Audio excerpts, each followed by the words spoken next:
দুদিনের জন্য ব্রাইডাল কাজের জন্য বাইরে যাচ্ছি, আর সেই কাজের জন্যে আমাকে সারা রাত জুড়ে ব্যাকপ্যাকিং করতে হচ্ছে। আর এই কাজে যাওয়ার আগে না আমার একটা ভয়ঙ্কর এক্সপিরিয়েন্স হয়েছে, সেটা আমি পরের ব্লগে তোমাদের সাথে অবশ্যই শেয়ার করব।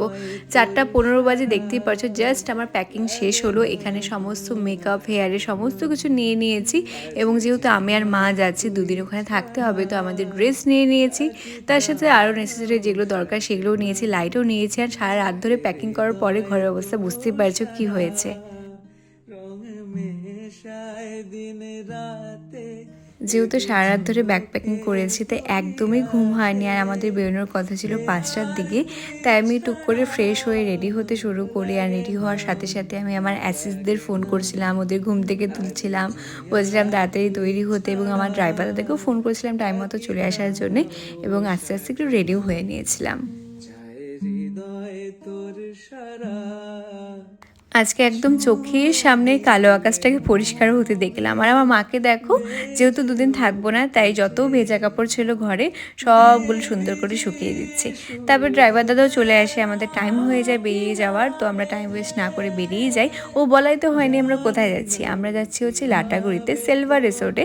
সেখানে আমাদের দুদিনের ব্রাইডালের কাজ আছে, তো ওখানে গিয়ে থাকবো। অ্যান্ড ওখানে ক্লায়েন্টকে টাইম দেওয়া ছিল 9টার দিকে আমরা পৌঁছে যাব, তাই আমরা কোনোরকম টাইম ওয়েস্ট না করে 5টার দিকে বেরিয়ে যাই। অ্যান্ড গাড়ি ছাড়া মাত্রই আমি সুন্দর করে ঘুমিয়ে পড়ি।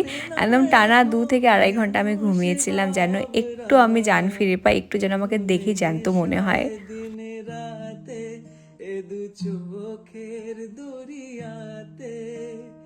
ওখানে পৌঁছানোর আগ মুহূর্ত থেকে অঝরে বৃষ্টি হচ্ছিল, আর এই তো পৌঁছে গেলাম সিলভার রিসর্টে। এখানে আমি লাস্টে জানুয়ারিতেও কাজ করে গেছি, তখন আমি এসে এখানে 3 দিন ছিলাম কাজের সূত্রে, বাট তখন মা আসেনি, আমি আর সোনুই এসেছিলাম, এবার মাও এসেছে সাথে। আমরা একদম টাইম মতো পৌঁছে গিয়েছিলাম, অ্যান্ড তারপরে সেখানে স্টাফ দাদারা আমাদের লাগেজগুলো রুমে নিয়ে যায়। সবই ঠিক ছিল, কিন্তু এই বৃষ্টিটাই জ্বালাতন করছিল।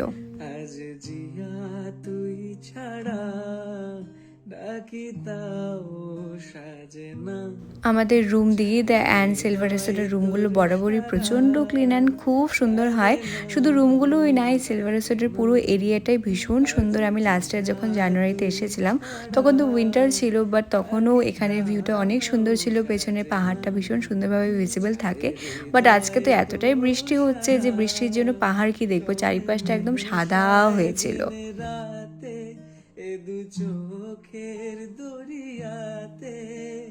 এই বৃষ্টিতে তো ক্লায়েন্টের কোনো আতাপাতাই ছিল না, তাই ভাবলাম রুমে আমাদের যেগুলো চা করার জন্য দেয় ওগুলো দিয়ে একটু চা করে মাকে খাওয়াই, কারণ এই চাগুলো ভীষণ বাজে হয় খেতে। মানে আমার তো পার্সোনালি একদমই ভালো লাগে না, যত টেস্ট করে যত দুধ অ্যান্ড চিনি দিয়ে বানাই না কেন। এখানে এভরিডে মিল্ক ছিল, সুগার ছিল, অ্যান্ড আসাম চা ছিল। তো ভাবলাম একটু চা করে ওদের এই বাজে এক্সপিরিয়েন্সটা দিই আমার মাদের।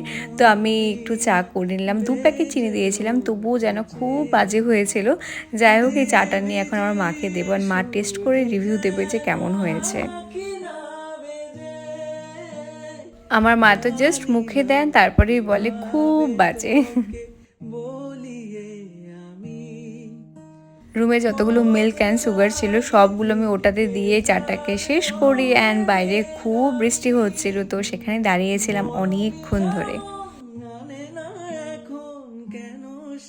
তারপর আমাদের ক্লায়েন্টের বোন ফোন করে বলে, দিদি তোমরা ব্রেকফাস্ট করে নাও, তারপরে কাজ শুরু করো। তো আমরা ব্রেকফাস্ট করতে চলে যাই। অ্যান্ড এটা যেহেতু নন বেঙ্গলি ওয়েডিং ছিল, এখানে 2 দিন আমাদের পিওর ভেজ খেতে হবে। অ্যান্ড ট্রাস্ট মি, এই ভেজ খাওয়ার জন্য আমি আসার আগের দিন বিরিয়ানি খেয়ে এসেছি, কারণ আমি ভেজ খাওয়ার একদমই খেতে পারি না।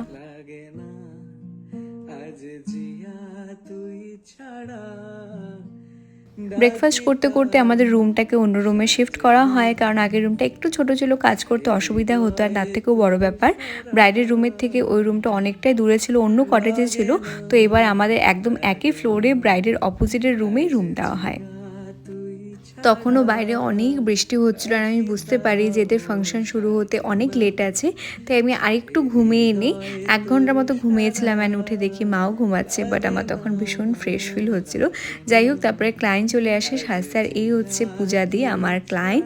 ওকে আমি 4টা লুকে রেডি করবো, আর এটা হচ্ছে ওর ফার্স্ট লুক, হালদি লুক। দিদি আমাকে মেকআপের শুরুতে একদম স্ট্রিক্টলি বলে দিয়েছিল যে 4টা লুকে আমাকে একদম মিনিমাম মেকআপ করবে, যতটা না করলেই নয় সেভাবেই মেকআপ করবে। তো দিদির রেকমেন্ড অনুযায়ী আমি দিদিকে সাজিয়েছিলাম। অ্যান্ড দেখতেই পাচ্ছ দিদির ফার্স্ট লুকটা ভীষণ সফটভাবে ক্রিয়েট হয়েছিল আর দিদির কিন্তু ভীষণ পছন্দ হয়েছিল। আর এটা হচ্ছে কৃষ্ণাদি, পূজাদির সিস্টার। এই দিদি আমাকে বুকিং করেছিলেন, এতদিন ওর সাথে কথা বলেছি। যাই হোক, ওদেরকে সাজিয়ে তারপর আমি বাইরের দিকে গিয়ে দেখি এখন ওয়েদারটা খুব সুন্দর হয়ে গেছে। আর দেখো ওদিকে পাহাড়ের ভিউটা কত সুন্দর লাগছে এখন দেখতে।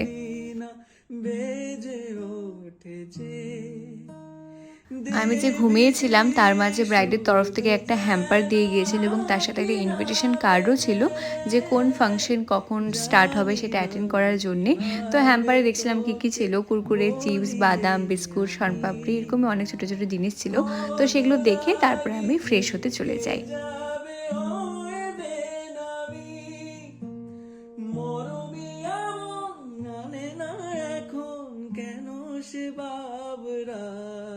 এখন এই মিডিল টাইমটাতে আমাদের সত্যি বলতে সারাদিন জুড়ে কোনো কাজ নেই, আবার রাতেই সবাই সাজতে আসবে সঙ্গীতের জন্য। তো আমরা এখন একটু চারিপাশটা ঘুরে দেখবো, বাট তার আগে আমাদের কিছু জিনিস অর্গানাইজ করে রাখতে হতো, সেটাই করছিলাম। এখানে আমরা হেয়ার স্টাইলের জন্য সমস্ত কিছু সেট করে নিই।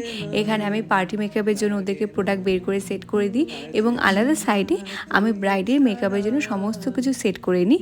কারণ এগুলো এভাবে অর্গানাইজ করে রাখলে রাতে যখন সবাই একসাথে সাজতে আসবে তখন আমাদের কাজ করতে সুবিধা হবে। সেই সকাল থেকে যে বৃষ্টি হচ্ছিল সেটা থামার পরে এখন একটু রোদের দেখা পাওয়া গেল।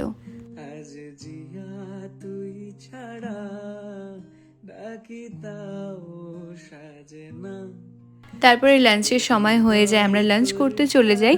বাট সেম সেই ভেজ খাওয়ারই ছিল, বাট যেহেতু আজকে ফার্স্ট ডে ছিল তাই আমি ভেজ খাওয়ারটাকে একটু এনজয় করছিলাম। আমি গোটা 1 বছরে এতটা আলু আর ঘি খাবো না যতটা আমি 2 দিনে এখানে খেয়ে নিয়েছি।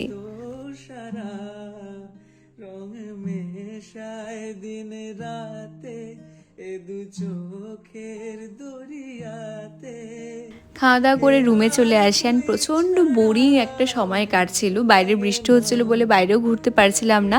তাই আমরা যখন যেভাবে পারছিলাম ঘুমিয়ে পড়ছিলাম। এখানে কাজে আসার জন্য সত্যি বলতে কারোই আমাদের সেভাবে রাতে ঘুম হয়নি। সন্ধ্যা 7টার দিকে ফাইনালি আমার ক্লায়েন্ট চলে আসে মেকআপ করার জন্য সঙ্গীত লুক ক্রিয়েট করবে বলে।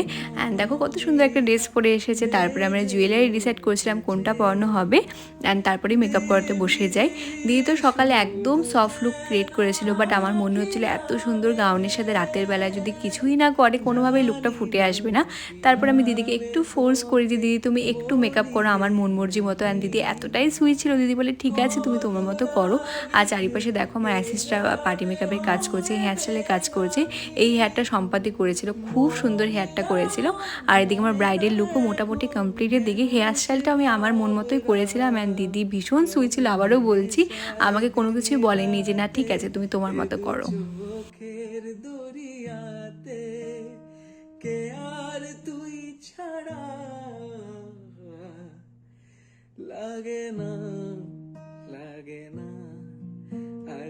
আমার তো পূজাদির সঙ্গীতের লুকটা ভীষণ ভাল লেগেছে এবং চারিপাশ দিয়ে সবাই ওকে বলছিল যে ওকে ভীষণ সুন্দর লাগছে। তো তোমরাও কিন্তু আমায় অবশ্যই জানিও যে পূজাদির এই সঙ্গীতের লুকটা তোমাদের কেমন লাগলো। পূজাদিকে কমপ্লিট করার পরে আমরা অনেকগুলো পার্টি মেকআপ অ্যান্ড হেয়ারস্টাইলে কাজ করেছি, মানে পার ডে ব্রাইডের বাইরে আরও 17 জন করে পার্টি মেকআপ অ্যান্ড হেয়ারস্টাইলে কাজ ছিল। তো সেগুলো আমরা 3 জন মিলে হাতে হাতে করে সবাইকে টাইম মতো ছেড়ে দিয়েছিলাম।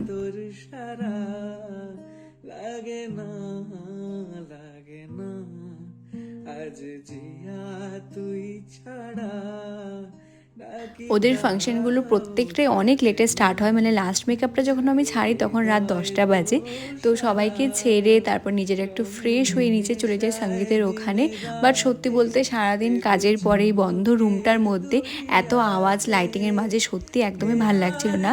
তো কিছুক্ষণ বসে থাকার পরে আমরা ওখানে ডিনার করে নিই আর ডিনার করে রুমে ফিরে যাই।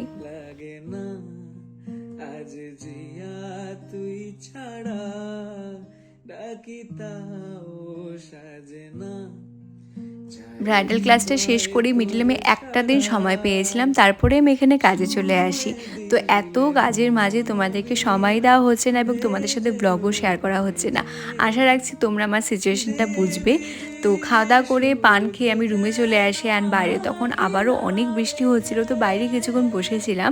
তো এই ছিল আমার আজকের ছোট্ট একটা ব্লগ। আশা করি ভিডিও তোমাদের সবার অনেক অনেক ভালো লেগেছে। দেখা হবে অন্য কোনো সুন্দর একটা ভিডিওতে। ততক্ষণের জন্য সবাইকে টাটা, বাই।